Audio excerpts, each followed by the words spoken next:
On the day that this devotion is going out, I should be spending the day in Gettysburg, Pennsylvania with our fifth graders and their parents.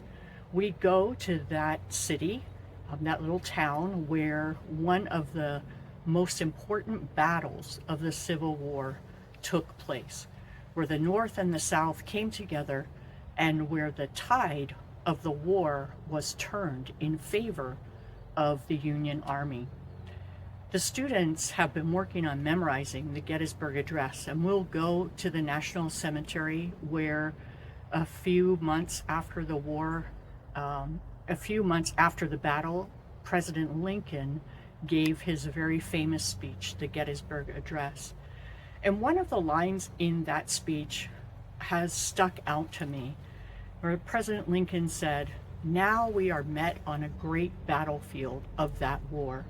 You know, when I'm standing there in Gettysburg, I can think about the war that was going on, because it was very real. There are still bullet holes and cannonball holes in the buildings.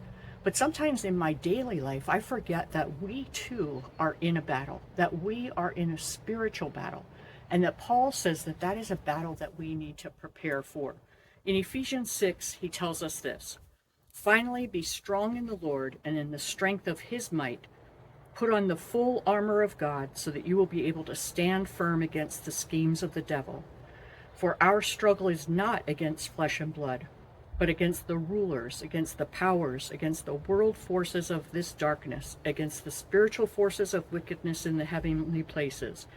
Therefore, take up the full armor of God so that you will be able to resist in the evil day, and having done everything, to stand firm."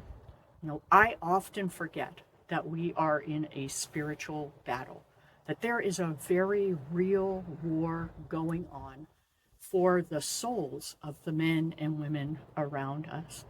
And I personally think that as Easter approaches and Satan is once again reminded of his demise, that he has already lost the battle, that he ratchets up his activity, that he tries to attack in areas like unity, in areas like just being annoyed with other people, in blocking us from going to church, from issuing an invitation to our friends and neighbors and family to join with us. So today I would encourage you, remember that we are in a battle. Put on the armor of God and pray that as we approach Easter, that nothing that Satan will do will prevent us from celebrating the resurrection, and will prevent us from inviting others to come to hear about what Jesus has done, how the battle has already been won. Let's share that good news with others.